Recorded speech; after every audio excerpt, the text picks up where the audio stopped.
أستغفر الله أستغفر الله إنه هو التواب الرحيم. أستغفر الله إن الله غفور رحيم. رب اشرح لي صدري ويسر لي أمري. رب زدني علما.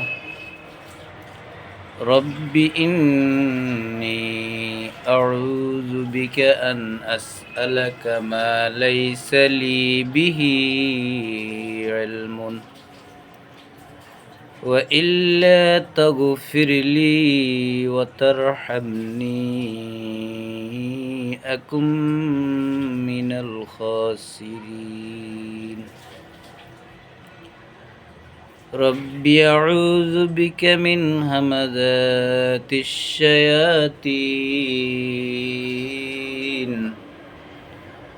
وأعوذ بك رب أن يحضرون. فإذا قرأت القرآن فاستعذ بالله من الشيطان الرجيم. رب إني لما أنزلت إلي من خير فقير. اللهم اجعل في قلبي نورا وفي صدري نورا وفي سمعي نورا وفي بصري نورا. أعوذ بالله أن أكون من الجاهلين. بسم الله الرحمن الرحيم. قال يا بني لا تقصص رؤياك على إخوتك فيكيدوا لك كيدا. إن الشيطان للإنسان عدو مبين.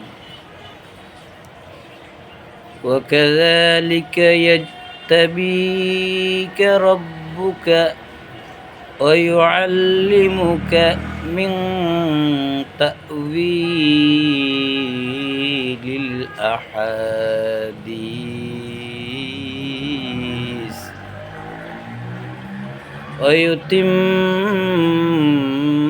نعمته عليك وعلى آل يعقوب كما أتمها على أبويك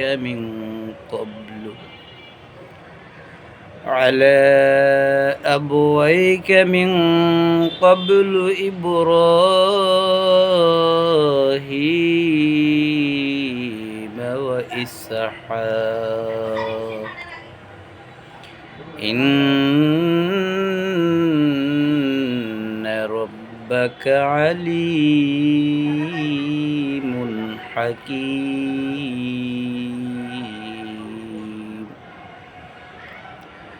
لقد كان في يوسف وإخوته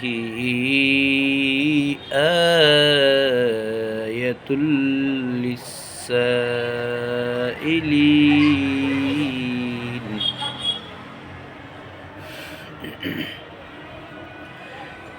إذ قالوا ليوسف وأخوه أحب إلى أبينا منا ونحن عصبة إن أبانا لفي ضلال مبين اقتلوا يوسف أو اطرحوه أرضا يخل لكم وجه أبيكم وتكونوا من بعده قوما صالحين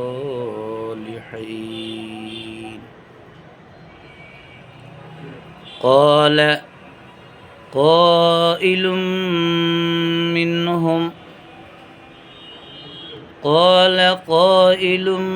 منهم لا تقتلوا يوسف وألقوه في غيابة الجب يلتقطه بعض السيارة إن كنتم فاعلين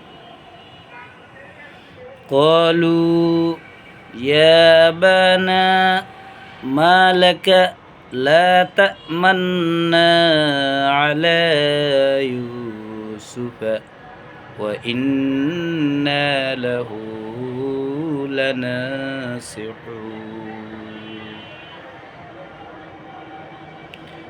أرسله معنا غدا يرتع ويلعب وإنا له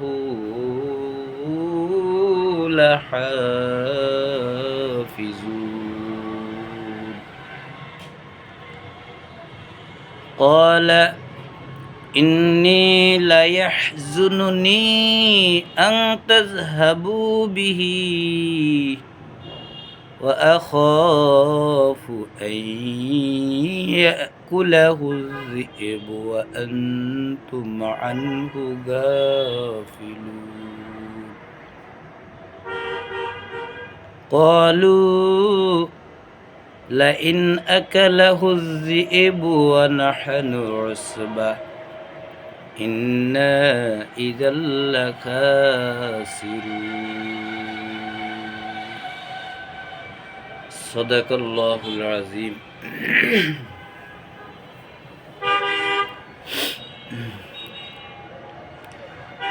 12 নং সূরা ইউসুফের 5 নং আয়াত থেকে 14 নং আয়াত পর্যন্ত তেলাওয়াত করলাম। ইতিপূর্বে প্রথম 4খানা আয়াতের তেলাওয়াত অর্থ সহ একখানা ভিডিও করা হয়েছে। আজকে 5 নং আয়াত থেকে সূরা ইউসুফ তেলাওয়াত করলাম। এখন যদি আল্লাহ যোগ্য মনে করেন আমাকে আল্লাহ জ্ঞান দেন, বুঝ দেন, তাহলে আল্লাহর এই আয়াতগুলি অর্থসহ তেলাওয়াত করতে চেষ্টা করব। ইউসুফ আলাইহিস সালামের স্বপ্নের কথা তার পিতা ইয়াকুবের নিকট যখন ব্যক্ত করলেন, এরপরে ইউসুফ আলাইহিস সালামের সেই ঘুমের ঘরে দেখা যে স্বপ্ন, সেই কথাগুলো শোনার পর এবার তিনি যেহেতু একজন পয়গম্বর ছিলেন, রাসূল ছিলেন, আল্লাহ তাকে প্রজ্ঞা, জ্ঞান সব কিছু দান করেছেন। সেই আল্লাহর দেওয়া প্রজ্ঞা জ্ঞান থেকে তিনি স্বপ্নের ব্যাখ্যা, স্বপ্নের বর্ণনা শুনে মোটামুটিভাবে আন্দাজ করতে সক্ষম হয়েছেন। এরপর ইউসুফের মুখ থেকে যখন পুরো ঘটনাটি শুনলেন, তখন ইউসুফকে উদ্দেশ্য করে তিনি কিছু নসিহত পেশ করলেন, কিছু সতর্কতা অবলম্বন করতে বললেন। তার মধ্যে 5 নম্বরে বলছেন, ক্বালা, ইয়াকুব আলাইহিস সালাম বললেন, ইয়া বুনাইয়া, হে আমার ছেলে, হে আমার পুত্র,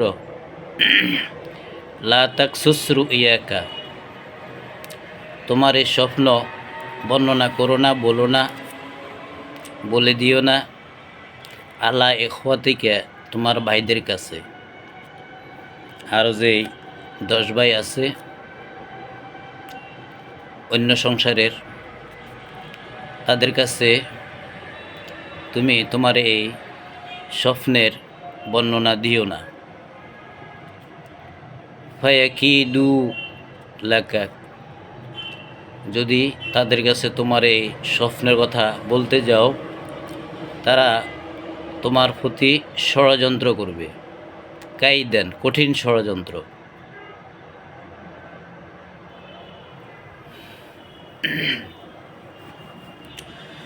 قال يا بني لا تقصص رؤياك على إخوتك,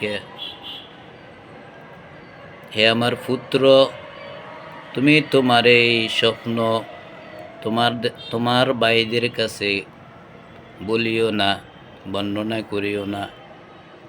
ফায়াকিদু লাকা, তারা তোমার বিরুদ্ধে ষড়যন্ত্র করবে, চক্রান্ত করবে। কাইদান, কঠিন চক্রান্ত। ইন্নাশ শাইতানা লিল ইনসানি আদুউম মুবিন, নিশ্চয় শয়তান মানুষদের জন্য প্রকাশ্য শত্রু, প্রকাশ্য দুশমন। ওয়াকাযালিকা ইয়াজতাবীকা রাব্বুকা, তোমাকে তোমার প্রতিপালক মনোনীত করবেন, বাছাই করবেন। ওয়ায়ুআল্লিমুকা, তোমাকে শিক্ষা দিবেন, মিন তাওয়িলিল আহাদিস, স্বপ্নের ব্যাখ্যা। মিন তাওয়িল, ব্যাখ্যা দিবে তুমি, আল আহাদিস, স্বপ্নের। এই যোগ্যতা, এই শিক্ষা তোমার প্রতিপালক তোমাকে দিবেন। অয়ুতিম্মু নি'মাতাহু, আল্লাহর নেয়ামত তোমার উপরে পরিপূর্ণ করবেন। আলাইকা, তোমার উপরে। অয়ুতিম্মু নি'মাতাহু, আল্লাহ তার নেয়ামতকে পরিপূর্ণ করবেন তোমার প্রতি। আলাইকা, তোমার প্রতি। ওয়া আলা আলি ইয়াকুব, ইয়াকুবের পরিবারের প্রতি।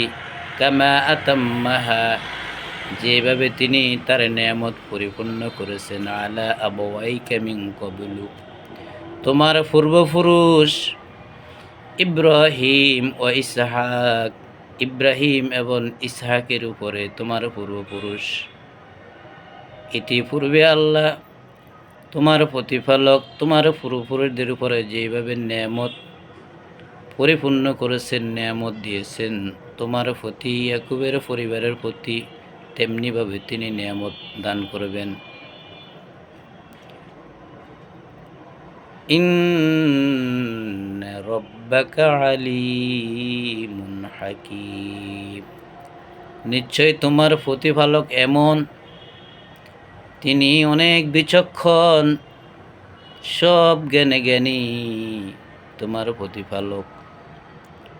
লাকাদ কানা ফি ইউসুফ ওয়া ইখওয়াতিহি আয়াতুল লিসাইলিন, লাকাদ কানা ফি ইউসুফ, ইউসুফ সম্পর্কে, ওয়া ইখওয়াতিহি, আর তার ভাইদের সম্পর্কে, আয়াতুল লিসাইলিন, জিজ্ঞাসীদের জন্য রয়েছে নিদর্শন। যারা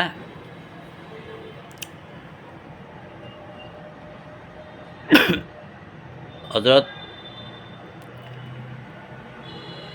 আদম থেকে শেষ নবী পর্যন্ত, শেষ রাসূল পর্যন্ত যত রাসূল এই জমিনে আসছে কিতাব নিয়ে, বিভিন্ন নিদর্শন নিয়ে, সবাই প্রত্যাখ্যান করেছে। উল্টো নানান ধরনের অযৌক্তিক প্রশ্ন তারা করত রাসূলদেরকে, যেটার থেকে আমাদের রাসূলও রেহাই পায় নাই। কিয়ামত কবে হবে, তারা তোমাকে প্রশ্ন করবে, রূহ কি, তারা তোমারে প্রশ্ন করবে, চাঁদ কি, সূর্য কি, তোমারে প্রশ্ন করবে, তোমার থেকে জানতে চাইবে। লাইলাতুল কদর কি, কবে, তোমার থেকে জানতে চাইবে। এইসব ফেসানো গোছানো প্রশ্ন তোমারে করবে। তো এইসব প্রশ্নকারী যারা, এইসব জিজ্ঞাসী যারা, এদের জন্য রয়েছে ইউসুফ এবং ইউসুফের ভাইদের মধ্যে ঘটে যাওয়া যে ঘটনাগুলো, যে বর্ণনাগুলো, এগুলিতে রয়েছে তাদের জন্য একটা উপদেশ, বর্ণনা, বিভিন্ন নিদর্শন।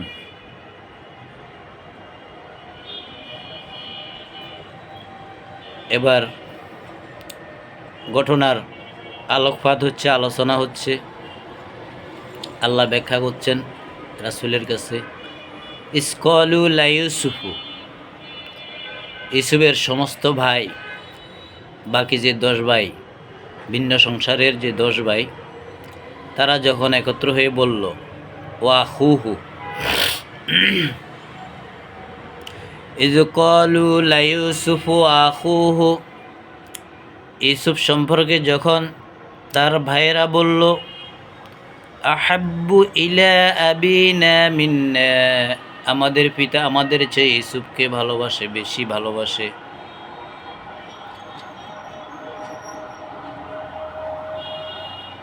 ইউসুফের ব্যাপারে যখন তারা 10 জনে বলল যে ইউসুফ এবং ইউসুফের আরও আপন এক ভাই আছে, এই 2 জনকে আমাদের পিতা অধিক ভালোবাসে আমাদের চেয়ে। অনাহনু রসবা, অথচ আমরা 10 জনের একটা বড় দল, আমরা এক পরিবারে, এক মায়ের ঘরে 10 ভাই, তাদের 2 জনের চেয়ে আমরা শক্তিশালী। তারা বয়সও ছোট, আমরা বয়সও বড়, শক্তি আমাদের বেশি, সংখ্যা আমাদের বেশি, কিন্তু আমাদেরকে ভালো না বেশে ইউসুফকে আর ইউসুফের ভাইকে আমাদের বাবা বেশি ভালোবাসে। 10 জন থেকে একজন প্রস্তাব উঠাইল,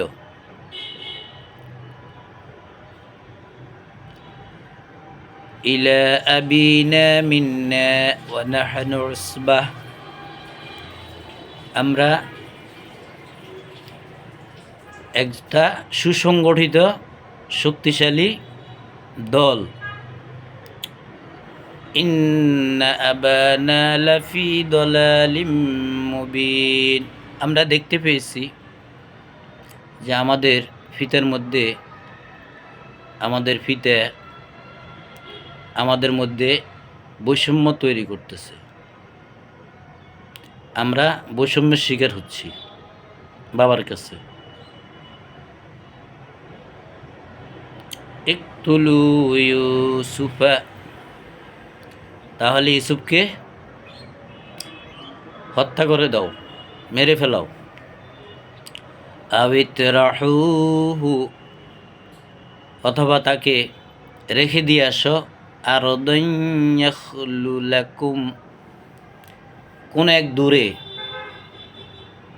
ওয়াজহু আবিকুম ওয়া তাকুনু মিন বাদিহি কওমান সালিহিন, যদি তাকে হত্যা করো অথবা দূরে কোথাও নিয়ে রেখে দিয়ে আসতে পারো, তাহলে যখন আর ইউসুফকে দেখবে না, তখন তোমাদের পিতার ভালোবাসা আদর তোমাদের দিকে ফিরে আসবে। এরপর থেকে কওমান সলিহিন তাকুনু মিন বাদিহি কওমান সলিহিন, এরপর থেকে তোমরা হয়ে যাবে তার নিকটে ভালোবাসার একটি দল, একটি গোষ্ঠী। অর্থাৎ ইউসুফ যখন চোখের সামনে থেকে সরিয়ে যাবে, তাকে যখন সরিয়ে দেওয়া হবে, কতল করে দেওয়া হবে বা দূরে নিয়ে কোথাও নিয়ে নিয়ে রাখা হবে, তখন যখন দেখবে ইউসুফ আর বাবার সামনে নাই, তখন তোমাদেরকে ভালোবাসতে শুরু করবে। তখন তোমরা ভালোবাসা পাবে এবং সঠিক বলে বিবেচিত হবে। ক্বালা কায়লুম মিনহুম, 10 জনের মধ্যে হতে একজন বলল তাদের মধ্যে, লা তাকতুলু ইউসুফা, ইউসুফকে হত্যা করা যাইব না, কতল করা যাইব না, বরং ওয়ালকুহু ফি গয়াবাতিল জুব্বি, তাকে ফেলে দিয়ে আসো যে কোনো এক পরিত্যক্ত কূপে, যে কূপে পানি নেই, এরকম একটা কূপের মধ্যে তারে ফেলে দাও। ফেলে দিলে কি হবে? ইয়ালতাকিতুহু বা'দুস সাইয়ারা, হয়তো দূরের কোনো পথিক যদি এই কূপের নিচে তাকায় আর তাকে দেখতে পায়, তখন তাকে তুলে নিয়ে যাবে। ইন কুনতুম ফাইলিন, যদি সত্যি সত্যি তোমাদের কোনো কিছু ইউসুফের ব্যাপারে সিদ্ধান্ত নিতে হয় বা ইউসুফের ব্যাপারে তোমাদের কিছু করতেই হয়, তাহলে তারে সরাসরি হত্যা না করে, সরাসরি কতল না করে, একদম জানে শেষ না করে, তারে পরিত্যক্ত একটা গভীর কূপের মধ্যে ফেলে রেখো। হয়তো দূরের কোনো পথিক, দূরের কোনো মুসাফির যখন তাকে দেখতে পাবে, তখন তাকে কুড়িয়ে নিয়ে যাবে, তুলে নিয়ে যাবে। তাহলে আর চোখের সামনে ইউসুফকে না পাবে না, আমরাই থাকবো, তোমাদেরকে ভালোবাসবে। তখন তোমরা সৎ ছেলে হিসেবে, ভালোবাসার পুত্র হিসেবে, তোমরা একটা সুসংগঠিত দল হিসেবে তোমরা তার সামনে থাকতে পারবা। এবার সমাবেশ, তারা যেই মিটিং ডাকছিল 10 ভাই, সেই মিটিংয়ের সমাপ্তি ঘটল। এবার সবাই মিলে বাবার কাছে যাই উপস্থিত হলো, যাইয়া বলল, কলু ইয়া আবানা, হে আমাদের পিতা, হে আমাদের আব্বু, মা লাকা লা তামান্না আলা ইউসুফা, তুমি কেন ইউসুফকে আমাদের সাথে যাইতে নিষেধ করো? ওয়া ইন্না লাহু লানাসিহুন, আমরা তো তার সাথে সদাচরণে করি, সদ্ব্যবহারই করি, আমরা তো তার ব্যাপারে যত্নশীল, আমরা তো তার প্রতি ভালোবাসা, ভালো আচরণ যাকে বলা হয়, সেগুলো সম্পূর্ণ সবগুলোতে আমরা তার সাথে করি। তা আমাদের সাথে বের হতে দেন না কেন, নিষেধ করেন কেন? আর সিলহু মানা, তাকে আমাদের সাথে যেতে দিন। গাদাইয়ার তা, আমাদের সাথে সে দুপুরের খানা খাইবে, লাভ খেলাধুলা করবে, খেলাধুলা করবে, খাওয়া দাওয়া করবে, ঘুরতে যাবে। এতে আপনি বাধা না দিয়ে আমাদের সাথে তাকে পাঠান। ওয়াইন্না লাহু লাহাফিজুন, অবশ্যই আমরা তার প্রতি খেয়াল রাখবো, যত্নশীল হইব, দেখাশোনা করব। ক্বালা, এবার পিতা বললেন, ইন্নী লা ইয়াহজুনুনি, আমার চিন্তা হচ্ছে এই, আমার টেনশন হচ্ছে এই, আনতাযহাবু বিহি, তোমরা তাকে এক জায়গায় রেখে যাবে। ওয়া খাফু, এই জন্য আমি ভয় করি, আইয়া কুল্লাহু যিবু, এই সুযোগে কোনো ভাগ এসে তাকে খেয়ে ফেলবে। ওয়া আনতুম আনহু গাফিলুন, তোমরা থাকবা তখন অমনোযোগী, বেখেয়াল। তোমরা তো খেলাধুলা নিয়ে ব্যস্ত থাকবা, খানা লনা নিয়ে ব্যস্ত থাকবা, ঘুরাঘুরিতে লিপ্ত থাকবা। এ হাঁকে দিয়ে তোমরা জামা কাপড় পাহারা দেওয়ার জন্য তাকে একখানে রেখে যাবে, আর ভাগে এসে তারে খেয়ে ফেলবে, আর তোমরা তখন দেখবে না।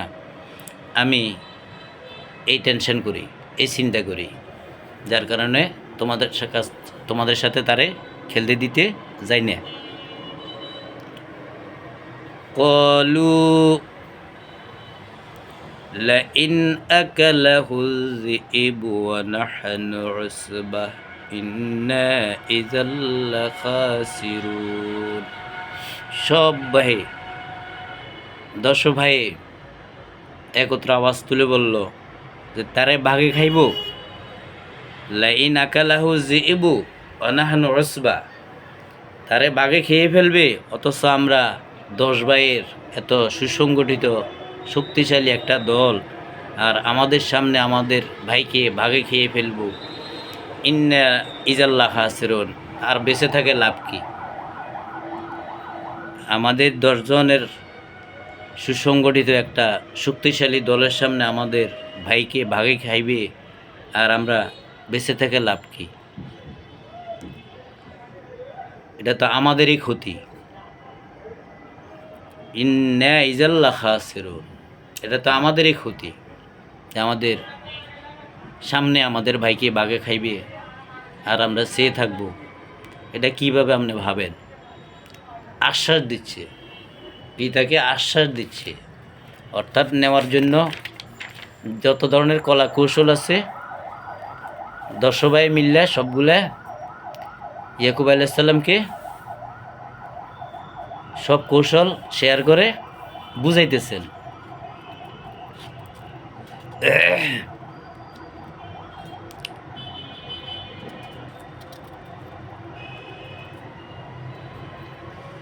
এ পর্যন্তই আজকে রইল, ভিডিও বড় হয়ে যাবে, এই জন্য এখানে সমাপ্তি করলাম, শেষ করলাম। ওয়া আখির দাওয়ানা আলহামদুলিল্লাহি রাব্বিল আলামিন। যদি আল্লাহ তৌফিক দান করে সামনে 15 নং আয়াত থেকে তেলাওয়াত অর্থসহ করা হবে। আল্লাহ যদি চান, তৌফিক দেন, যোগ্য মনে করেন। পরিশেষে বলবো, আমরা আল্লাহর কিতাব প্রতিদিনে 1 আয়াত 2 আয়াত যে যতটুকু সম্ভব, যার পক্ষে যতটুকু সম্ভব পড়ি, অর্থসহ বুঝে পড়ি, অর্থসহ বুঝে পড়ব। আল্লাহ যেটা বুঝাতে চেয়েছেন সেদিকে লক্ষ্য করে আমরা বুঝতে চেষ্টা করব। যেসব বঙ্গ অনুবাদ কোরআন শরীফ বাজারে আছে, এগুলোর নিচ দিয়ে বাংলাতে যেসব অর্থ লেখা, এগুলোর মধ্যে অনেক ভুল আছে, অনেক জায়গা। তো আমরা মোটামুটি এক ধরনের আইডিয়া নিতে পারবো। মূল কথা হচ্ছে আল্লাহ সবাইকে আল্লাহ কোরআন বুঝার যোগ্যতা শক্তি দিয়েছেন। যখন সেই মনোযোগ এবং আল্লাহকে সামনে রেখে, আল্লাহর কিতাবকে সামনে রেখে আল্লাহর কাছ থেকে যখন সাহায্য চাওয়া হবে যে আল্লাহ আমি আপনার এই কিতাব বুঝতে চাই, আপনি আমাকে সাহায্য করুন। সানুক্রি উকা ফালা তানসা, আল্লাহ যদি পড়াই দেয় তুমি ভুলবে না। তো আল্লাহ যদি আমাদেরকে পড়াই দেন, একটা হচ্ছে আনজালা আর একটা হচ্ছে নাজ্জালা। আনজালা এটা মানুষ বারবার পড়ে আয়ত্ত করে, যেরকম কোরআনের যারা হাফেজ এরা আনজালা করে, বারবার পড়ে পড়তে পড়তে 3 বছর 4 বছর 5 বছর পরে একটা ছাত্র একটা ছাত্রী হাফেজ হয়, কোরআন মুখস্থ হয়। আবার যখন না পড়ে, আনজালা যদি না করে, তখন আবার কি করে? ভুলে যায়। আর এটা যদি আনজালনা নাজ্জালা হয়, অর্থাৎ আল্লাহর পক্ষ থেকে সরাসরি নাজিল হয়, তাহলে এটা আর ভুলে না। এটা আর ভুলে না। আমাদের জন্মের পর থেকে যে বয়সে জীবিত আছি, ঘটে যাওয়া অনেক ঘটনা, অনেক কথা আমাদের ছোটোকালের এখনও মনে আছে। এমন অনেক ঘটনা আছে, অনেক কথা আছে, অনেক স্মরণীয় অনেকগুলো কাহিনী আমাদের জীবনে ঘটে, যেগুলো আমরা মৃত্যু পর্যন্ত মনে রাখতে পারি। তো এগুলাকে নাজ্জালা বলে, অর্থাৎ যেটা মনে ঘেঁটে যা, দিলের মধ্যে অন্তর মধ্যে কি ঘেঁটে যা, সিলমোহর যেটারে বলে। তা আল্লাহ রাব্বুল আলামিন সানুক্রিউকা ফালা তানসা, যদি আমি পড়াইয়ে দিই তাহলে আপনি ভুলবেন, এটা রাসূলকে বলছেন। তো এখন আল্লাহর যদি আল্লাহ কিতাবে আল্লাহ বলছেন ইন হুয়া ইল্লা যিকরুল লিল আলামিন, এটা এই জিকির মানে কোরআন, এটা বিশ্ববাসীর জন্য এটাই একমাত্র পাঠ্য, অনুশীলনের, পড়ার, পাঠ করার কিতাব। ফামান শাআ মিনকুম আইয়াস্তাকিম, যে চাইবে তোমাদের মধ্যে সঠিক পথে, নির্ভুলযোগ্য পথে চলতে বা থাকতে, এটা চাইলে হবে না। মা তাশাউনা ইল্লা আইয়াশা আল্লাহু রাব্বুল আলামিন, এটা তোমরা চাইলেই হবে না যদি আমি আল্লাহ না চাই। তো আমরা বুঝতে চেষ্টা যখন করব, উঠে পড়ে লেগে থাকা যেটাকে বলে, উঠে পড়ে যখন আমরা লেগে থেকে, অর্থাৎ আমি কোরআন বুঝতে চাই, এই কিতাব আপনার, এই কথা আপনার এই কথা আপনি যদি বুঝাইয়া না দেন, সৃষ্টি আমাকে কীভাবে বুঝাইবে? মানুষ আমাকে কীভাবে বুঝাইবে? মানুষ তো আপনারই সৃষ্টি, আর কিতাব তো আপনার আল্লাহর ভাষা, আল্লাহর মুখের কথা। যে আপনার আল্লাহর কথা বুঝতে আপনি যদি আমাকে সাহায্য না করেন, যে আমরা আউযুবিল্লাহ পড়ি, আল্লাহর কাছে সাহায্য চাই শয়তানের থেকে, সমস্ত শয়তানের কার্যকলাপ, কলা কৌশল, যত ধরনের শয়তান তো কখনো চাইবে না আমরা কোরআনটা বুঝি। কোরআনটা যদি আমরা বুঝি, এতে তো শয়তানের বিরাট ক্ষতি। এই কারণে শয়তানের বিভিন্ন উৎসর্গ, বিভিন্ন পয়েন্ট আমাদের সামনে ফেস করবে, যাতে আমাদের মনোযোগ সরে যা, মনোযোগ দূর হয়ে যা, আমরা যেন কোরআন পড়তে যাতে অভ্যস্ত না হই, যাতে আমরা কোরআন বুঝতে চেষ্টা না করি। এ কারণে আমাদেরকে পড়ার দিকে, মুখস্থ করার দিকে, তেলাওয়াতের দিকে মনোযোগী করে রাখছে। অর্থাৎ পড়লে 10 নেকি, যত পড়বে তত সব, যত পড়বে তত সব। কিন্তু কোরআন আসলে আল্লাহ যে জন্য নাজিল করছে, যে মানুষের পুরো জীবন কিভাবে দুনিয়াতে কাটাবে, পরকালে নাজাতের আশা থাকবে, এটার যত নিয়ম কানুন, যত আদেশ উপদেশ নিষেধ, সব কিছু আল্লাহ কোরআনে স্পষ্ট করে দিয়েছেন।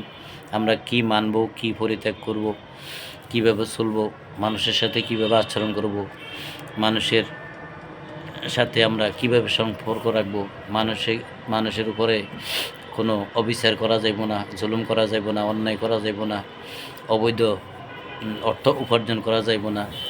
অনেক সব কিছু এখানে বিস্তারিত ব্যাখ্যা করে দেওয়া আছে। তো এগুলা বুঝে হচ্ছে কোরআনের মূল উদ্দেশ্য, তেলাওয়াত উদ্দেশ্য না। এগুলি সব আল্লাহর কথা, আল্লাহর মুখের কথা, আল্লাহর নিজের বাক্য, নিজের এই উপদেশ মানব জাতির প্রতি। তো এখন তার উপদেশ আল্লাহ আমাদেরকে আদেশ করছেন, আল্লাহ আমাদেরকে নির্দেশ দিচ্ছেন, আর সেগুলো যদি আমরা আল্লাহরে শুধু শুনাইতে থাকি, পড়াইতে থাকি, যেমন আমাদের এখন এই মোবাইলে আমরা এই দেশ থেকে সেই দেশে, আমেরিকা, কুয়েত, আরব, দুবাই, যারা প্রবাসী আছে তাদের সাথে আমরা মোবাইলে এখন লাইভে কথা বলি, ভিডিওতে কথা বলি, অডিওতে কথা বলি, একসময় এ ব্যবস্থা ছিল না।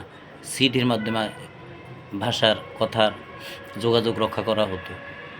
তো এটা আল্লাহর পক্ষ থেকে বান্দার প্রতি একটা চিঠি।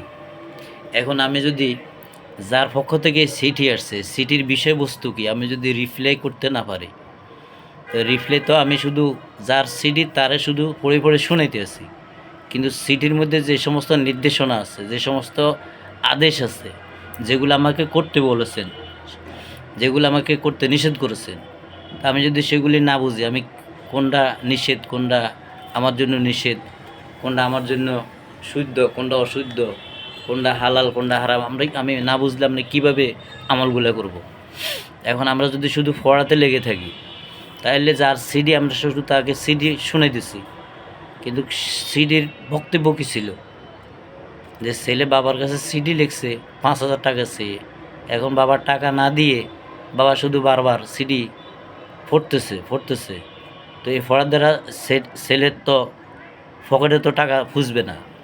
যখন সিডিটা পড়ে বুঝবে, বুঝার পরে যখন ছেলের জন্য টাকা পাঠাইবে, তখন ছেলে টাকা দিয়ে কলেজ প্রতিষ্ঠানের বেতন দিবে, কাপড় চোপড় কিনবে, কাগজ কলম কিনবে, তার উপকারে আসবে।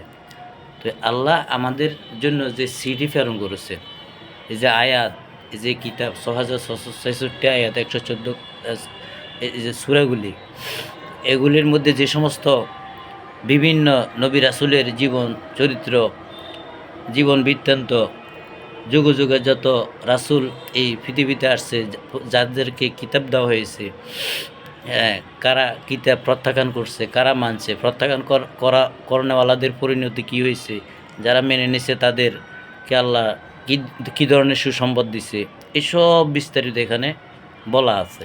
তো আমরা যদি এরকম বুঝি, তাহলে এগুলো আমরা নিজেই জানতে পারবো। এবং এটা খুব সহজ, বোঝা সহজ। আল্লাহ যদি সাহায্য করে, আল্লাহ থেকে সাহায্য চাইতে হবে এবং বোঝার জন্য সময় ব্যয় করতে হবে, লেগে থাকতে হবে, তাহলে অবশ্যই কি বোঝা যাইব।